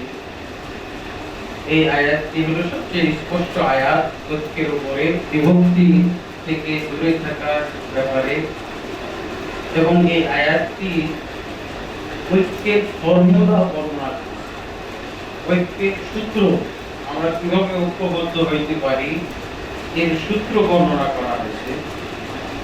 এখানে আল্লাহ বলছেন, ওয়াতাসিমু বিহাবলিল্লাহি জামিআন, তোমরা সবাই মিলে আল্লাহর রজ্জুকে মজবুতভাবে ধারণ করো, খবরদার বিচ্ছিন্ন হয়ে যায় না, দলে দলে বিভক্ত হয়ে যায়। এখানে এই যে ইসলাম বিহাবলিল্লাহ, আল্লাহর রশিকে মজবুতভাবে ধরার কথা বলা হয়েছে। হাবলুল্লাহর কয়েকটা ব্যাখ্যা এসেছে। প্রসিদ্ধ ব্যাখ্যা হলো আল ইসলাম, আল কিতাব, আল জামাআহ, তিনটা ব্যাখ্যা। এই তিনটার যে কোনো একটা ব্যাখ্যা যদি আমরা যথাযথভাবে গ্রহণ করতাম, তাহলে মুসলমানদের ভিতরে কোনো বিভক্তি থাকতো না। আলহামদুলিল্লাহ, আমি সরাসরি কথাটা বলছি।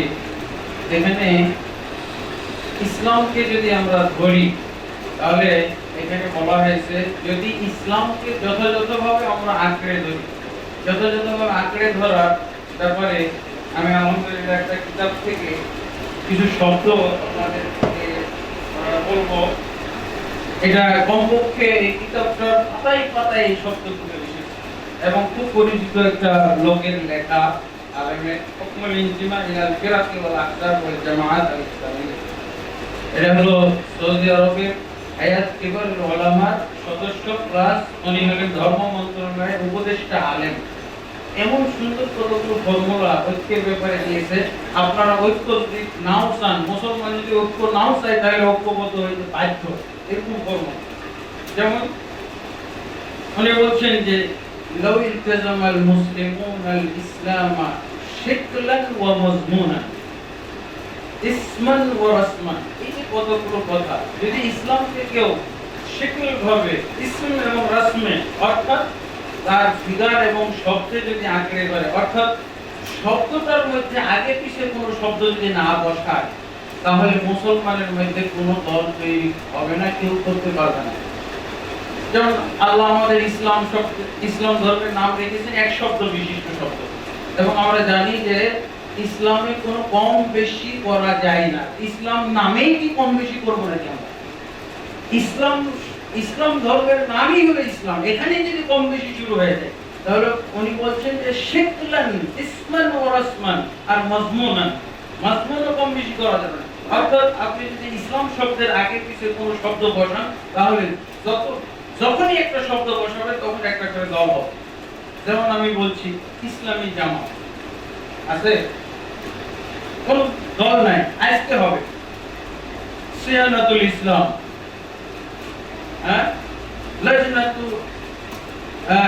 লাজনাতু সিয়ানাতুল ইসলাম, এগুলো যদি আমরা বলি, একটা করে শব্দ বাড়াইলেই দল হবে। যদি কেউ শব্দ না যোগ করে আগে বা পিছে, তাহলে কোনো দল কারোর পক্ষে করাও সম্ভব না, টাকা দিয়েও করাইতে পারবে। এই জন্য বলছে ইলতিজামুল ইসলাম শিকলান ওয়া মাজমুন। আর মাজমুনটা কি? মাজমুন হলো আল্লাহ রাসূলের যুগে যে হাদিসে জিবরিলে ইসলামের ফিগার নির্ধারিত হয়েছে, 5 ফরজের ইসলাম কি, তারপরে জিবরিল কি বললেন? সাদাক্তা, অ্যাটেস্টেড করে দিলেন ইসলাম 5 ফরজের, এটা হলো মাজমুন। কিন্তু এখন যদি আমি আরো ফরজ বাড়াই, মাযহাব মানা ফরজ, তরিকা মানা ফরজ, বীর ধরা ফরজ, তাহলে আরো ঠিক রাখা যাবে। তাহলে এই আরবের ইসলাম আর বাংলাদেশের ইসলাম, আবার ফরজের বাচ্চাও যদি বানায়, 5 ফরজ, মাযহাব মানা ফরজ, তরিকা মানা ফরজ, আবার এগুলোর বাচ্চা আছে 130 ফরজ, 26 তরিকা। হচ্ছে মজমুন ঠিক রাখতে যদি, আর যদি শিকল ঠিক রাখে, কারো ক্ষমতা নেই। খারাপ মানুষ ভালো মানুষ যদি ইসলামের মধ্যে থাকবে। রাসূলের যুগে সিনাকারী, ব্যভিচারী, সুদখোর, ঘুষখোর, চোর, ডাকাত সবই ছিল, মুনাফিকরা ছিল সবচেয়ে খারাপ মানুষ। তাদেরকে নিয়ে রাসূলুল্লাহ সাল্লাল্লাহু আলাইহি ওয়াসাল্লাম ঐক্য করেছিলেন, ঐক্যবদ্ধ। তারা আলাদা সংগঠন খুলতে চাইছিল, দল খুলতে চাইছিল। মসজিদে যারা সূরা তাওবার 107 নম্বর আয়াতের ইতিহাস, আল্লাহ রাসূল তাদের মসজিদ ভেঙে দিয়েও তাদেরকে আবার মসজিদে নববীতে ফিরিয়ে নিয়ে এসেছেন। এত খারাপ কি আমাদের যুগে মানুষ আছে নাকি? আমরা যে ঐক্য করতে পারি না, ও কি এত খারাপ নাকি? ওই আব্দুল্লাহ বিন উবাই বিন সুলুমের চাইতে খারাপ নাকি? পরে আপনি এত খারাপ লোক পাইলেন কোথায়? আপনি নিজে বহিষ্কৃত হয়ে যান কেন? এবং কাউকে বহিষ্কার করেন কিভাবে? ইসলামী জামাত থেকে কাউকে বহিষ্কার করা যায় না, বের হওয়া যায় না। তাহলে আপনি কোন জামাত করতে চান? এই জামাতের নাম কি? এই কোন ধরনের জামাত? আল্লাহ আমাদেরকে বুঝার তৌফিক দান করুন। আমি সংক্ষেপে এতটুকু বলতে পারলাম। আর একটু সময় থাকলে হয়তো বিষয়টা আরো স্পষ্ট করা যেত। এটা কিতাবটার প্রত্যেকটা পাতায় পাতায় এই শব্দগুলো লেখা। যখনই কেউ ইসলামকে শেকলের ও মজমুনা না করে ধরবে, ইখতিলাফ করার সুযোগ নেই। আপনি টাকা দিয়ে বলুন যে 1 কোটি টাকা দেন, একটা দল বানাই দেন, ইসলাম শব্দের আগে পিছে কোনো শব্দ বসাইতে পারবেন না। ঠিক জামাতের ব্যাপার। আল্লাহ আমাদের সকলকে বুঝার তৌফিক দান করুন। কমপক্ষে একটা ফর্মুলা, এই ফর্মুলা তো আমরা ঐক্যবদ্ধ হইতে পারি। আসসালামু আলাইকুম। প্রফেসর এম মানসুর রহমান, তিনি মাদ্রাসা বোর্ডের রেজিস্ট্রার ছিলেন, মাদ্রাসা আলিয়ার প্রিন্সিপাল ছিলেন, এরপরে তিনি ইসলামিক ইউনিভার্সিটির রেজিস্ট্রার ছিলেন, চেয়ারম্যান ছিলেন, ভারপ্রাপ্ত ভিসি ছিলেন। উনি আমাদেরকে মহব্বত করেন, এই জন্য আজকে ডিপার্টমেন্টের একটা প্রোগ্রাম ছিল ইফতার মাহফিল ওনার নেতৃত্বে, সেটা না করে আমাদের সাথে এসেছেন। ধন্যবাদ জানিয়ে আমি আমার আলোচনার কোনো কিছু না, শুধু কোরআন এবং হাদিস এবং সাহাবায়ে কেরামের 2-1টা উক্তি আমি পড়ব, অনুবাদ করে মাইক ছেড়ে দেব। 1 নম্বর হলো, আল্লাহ আমাদের মধ্যে এই সুবুদ্ধি দিন। আব্দুল্লাহ ইবনে আব্বাস রাদিয়াল্লাহু তাআলা আনহু এবং সাহাবাদের আরেকজনের অন্যদের মধ্যে তামাত্তুহানি নিয়ে একটা প্রশ্নের মধ্যে একটা বিষয়ে ইখতিলাফ হয়েছে। তো ওনার বিপক্ষ বলতেছেন, আবু বকর বলছে, ওমর বলছে, এই উনি বললেন, আমি বলছি ইউশিকু আইয়ানজালাল্লাহু আলাইকুম হিজারাতাম মিনাস সামা আকুলু ক্বালা রাসূলুল্লাহ সাল্লাল্লাহু আলাইহি ওয়াসাল্লাম ওয়া তাকুলুনা ক্বালা আবু বকর ওয়া ওমর। আমার মনে হচ্ছে আল্লাহ তোমাদের উপরে আসমান থেকে পাথরের বৃষ্টি বর্ষণ করবে। আমি বলছি রাসূল বলছে, আর তোমরা বলতেছো আবু বকর বলতেছো, ওমর বলতেছো। এ হলো অবস্থা। তাহলে আল্লাহ রাসূল এবং আল্লাহর কোরআনকে আমরা এভাবেই মেনে নেওয়ার জন্য আল্লাহ তাআলা আমাদেরকে তৌফিক দান করেন। পরমত সহিষ্ণু হব। রাসূলুল্লাহ সাল্লাল্লাহু আলাইহি ওয়াসাল্লাম তিনি পরমত সহিষ্ণু ছিলেন। আবুল ওয়ালিদ কাফের, যথেচ্ছায় রাসূলের সামনে ইসলামকে গালি দিচ্ছে, কথা বলতেছে। আল্লাহ রাসূল কান পেতে কথাগুলো শুনলেন। শোনার পর তার কথা যখন শেষ হয়েছে, তখন বললেন, আফারাক্তা ইয়া আবুল ওয়ালিদ, আবুল ওয়ালিদ তোমার কথা শেষ হয়ে যেত? সে কাফের, কথাগুলো শুনেছে। এই জন্য আমরা পরমত সহিষ্ণু হব, অন্যের মত মানে বুঝার জন্য, অন্যকে বলার জন্য সুযোগ দেব। আল্লাহ তাআলা তৌফিক দান করেন। এরপর যেটা, ওমা কানা লিল মুমিনিন ওয়া মুমিনাতিন ইযা কাদাল্লাহু ওয়া রাসূলুহু আমরান আন ইয়াকুনা লাহুমুল খিয়ারাতু মিন আমরি। মুমিন নারী পুরুষের এই অধিকার নেই, যখন আল্লাহ রাসূল থেকে কোনো ফয়সালা হয়ে যাবে, তখন আর আমাদের সেখানে কোনো বক্তব্য নেই। সংগঠিত হওয়া সম্পর্কে, আল্লাহ রাসূলকে মজবুতভাবে ধারণ করা সম্পর্কে আলোচনা আপনারা শুনেছেন। সর্বশেষ বলবো, আজ মুসলিম উম্মার কোনো ওজন নেই, কোনো দিক নেই। ইউশিকু আন তাদা আলাইকুম উলুমানু কামা তাদা আলা কানাতু ইলা কাসাতিহা ক্বালু আমিন কিল্লাতিন নাহনু ইয়াওমাইযিন ইয়া রাসূলুল্লাহ ক্বালা বাল আনতুম কাসীরুন ওয়ালাকিন্নাকুম গুযাউন কাগুযাইস সাইল। একটা সময় আসবে গোটা দুনিয়ার সব মানুষ তোমাদের উপরে ঝাঁপিয়ে পড়বে, এমন ভাবে ক্ষুধার্ত প্রাণী যেমন খাদ্যের উপর ঝাঁপিয়ে পড়ে। সাহাবায়ে কেরাম বললেন, ইয়া রাসূলুল্লাহ, সেদিন কি আমাদের ওজন কম হবে? আমরা কি সংখ্যা কম হবে? এটা বললেন, না, ওয়ালাকিন্নাকুম গুযাউন কাগুযাইস সাইল, তোমাদের অবস্থা হলো সাগরের খড়কুটা ফেনার মতো। তো আমাদের আজকে মুসলিম উম্মার অবস্থা হয়ে গেছে সাগরের খড়কুটা, আমাদের কোনো ওজন নেই আর কোনো দিক নেই। গুজা শব্দ বলে মুহাদ্দিসিনে কেরাম ব্যাখ্যা দিয়েছেন, গুজা কেন বললেন? সাগরের খড়কুটার কোনো দিক নেই আর কোনো ওজন নেই। আর গোটা পৃথিবীতে মুসলিম উম্মার কোনো ওজন নেই, কোনো দিক নেই। একদিন আমাদের ওজন ছিল, দিক ছিল, এটা বলে আমি শেষ করবো। সেটা হচ্ছে খালিদ ইবনুল ওয়ালিদ পারস্যের বাদশা এবং পারস্যের মালিক তাকে চিঠি লিখেছেন, ইয়া কিসরা আসলিম তাসলাম ওয়াইল্লা তিফকা বিজাইশিন ইউহিব্বুনাল মাউত কামা তুহিব্বুনাল হায়াত। চিঠির ভাষা ছিল এটা, হে কিসরা, ইসলাম গ্রহণ করো এবং দুনিয়াতে শান্তিতে বসবাস করার ব্যবস্থা, মানে শান্তিতে থাকো, অথবা এমন এক বাহিনী নিয়ে আসবো যারা মহব্বত করে মৃত্যুকে, তোমরা যেমন ভালোবাসা জীবিত থাকার জন্য। পারস্যের সম্রাট চীনের বাদশাকে চিঠি লিখলো সাহায্যের জন্য। চীনের বাদশা চিঠি পাইয়া বলল যে ইয়া কিসরা, ইয়া কিসরা, হে কিসরা, লা কিবালা লি, কোন ইয়েতে আসছে লা কুওয়াতা লি বিকাউমিন, লা কুওয়াতা লি বিকাউমিন লাউ আরাদু খালআল জিবালি লা খালাউহা। কিসরা, তুমি যাদের বিরুদ্ধে আমাকে সাহায্য করার জন্য বলেছো, এমন এক জাতি এরা যদি পাহাড় উপড়ে ফেলার চিন্তা করে তাহলে পাহাড় উপড়ে ফেলতে পারবে, এমন এক জাতি তারা। সেটা হচ্ছে যে পরিচিত মুসলিম উম্মাহ সাহাবায়ে কেরামের নীতির উপরে কোরআন সুন্নাহকে আঁকড়ে ধরে দুনিয়াতে ছিল। সেদিন আল্লাহ রাব্বুল আলামিন বিজয়ের মালা আমাদেরকে পরাইয়ে দিয়েছেন। আর মুসলিম উম্মাহ যখন রাসূলের কথা, কোরআন, হাদিস এবং সাহাবায়ে কেরামের নীতি বাদ দিয়েছে, আজ দুনিয়াতে আমাদের কোনো ওজন নেই, কোনো দিক নেই, কোনো কিছু নেই। আল্লাহ রাব্বুল আলামিন গোটা মুসলিম উম্মতকে ঐক্য হয়ে আল্লাহর পথে ফিরে আসার জন্য, আল্লাহর দিকে ফিরে আসার জন্য, আল্লাহর কিতাবের দিকে ফিরে আসার জন্য, রাসূলের সুন্নাহর দিকে ফিরে আসার জন্য, সাহাবায়ে কেরামের নীতি আদর্শের প্রতি ফিরে আসার জন্য আল্লাহ তৌফিক দান করেন। আদা সাল্লাল্লাহু ওয়া সাল্লামা আলা নবিয়িনা মুহাম্মদ ওয়া আলা আলিহি ওয়া সাহবিহি আজমাইন।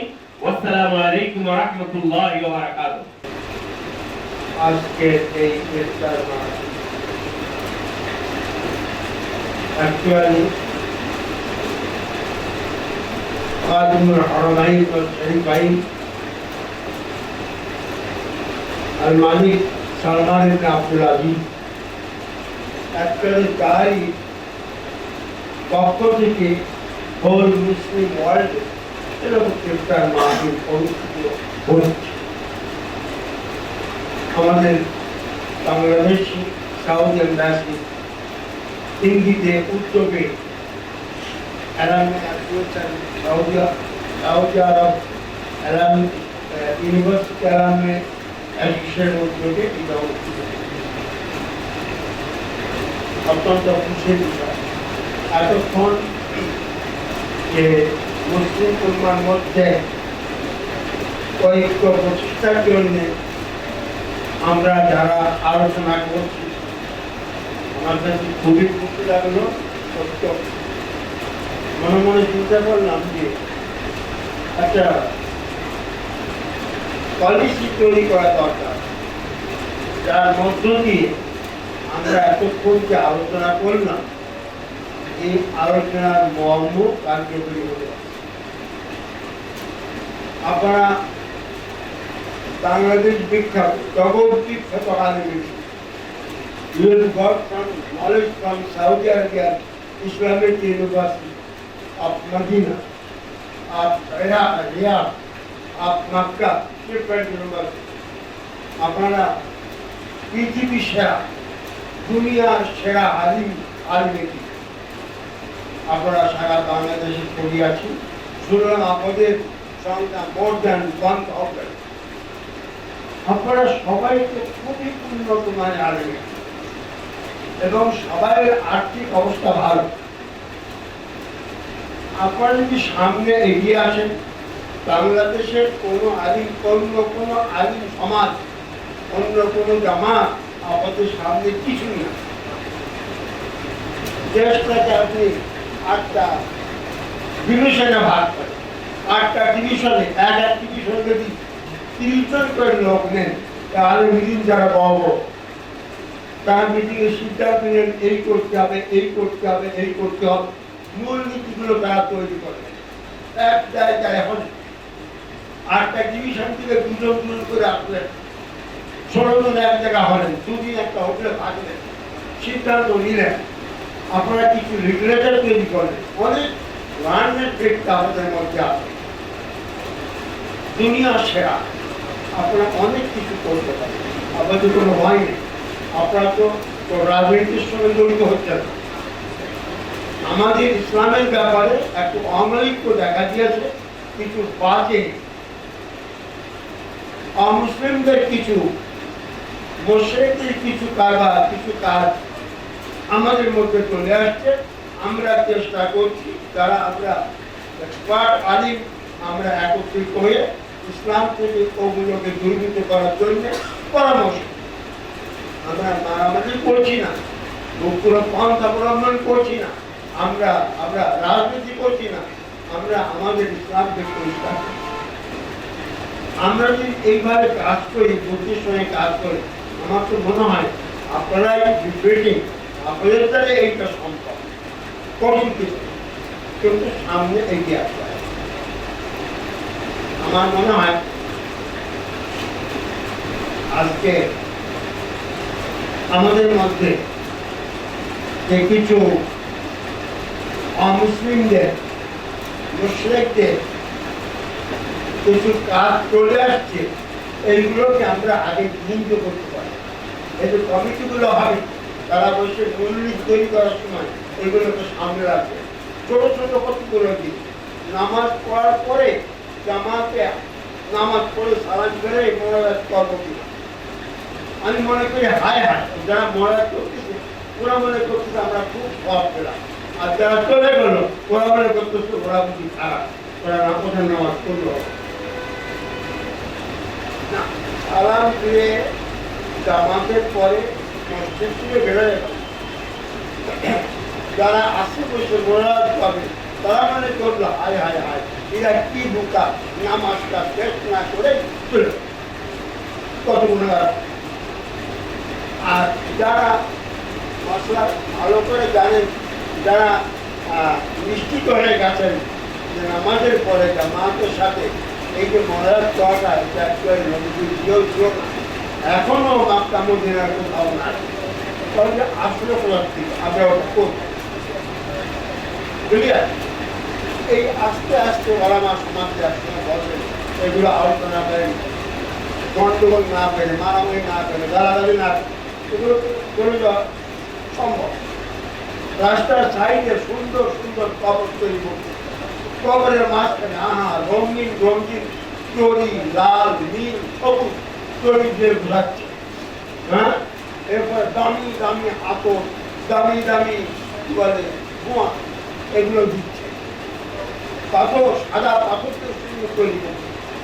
মানুষ আসছে, সেলটা বাবা আমার ছেলের জন্য গোল্ডেন পার্ক, তুমি সেই ব্যবস্থা করে দাও বাবা। এই যে কাজগুলো চলছে আমাদের চোখের সামনে চলছে না। আরো scholar, we have got the highest education from the Saudi Arab, different universities of Saudi Arab. Got a great scholar of the world. You can be everything which you like. কেন পিছনে পড়ে আছে আমার সামনে চলে আসে। আমার তো মনে হয় তখন এখন কম বয়স থাকতো, আমি আপনাদের লিডারের সামনে আসলাম। এগুলো তো দুটো কঠিন কোনো কাজ না। আচ্ছা আচ্ছা, আমি লম্বা দিকে চলে গেছে আমার শেষ। আমি এই অ্যাসোসিয়েশনকে ধন্যবাদ জানাচ্ছি, অভিনন্দন জানাচ্ছি। তারা এই অ্যারেঞ্জমেন্ট করেছেন, অনেক ভালো করেছে, খারাপ করেছে গুরুত্বপূর্ণ বিষয়। আল্লাহ তাদেরকে আরো শান্তিশীল তৌফিক দান করুন। আল্লাহ আমাদের সবাইকে ইসলামে খেদমত করার তৌফিক দান করুন। আসসালামু আলাইকুম ওয়া রাহমাতুল্লাহি ওয়া বারাকাতুহু।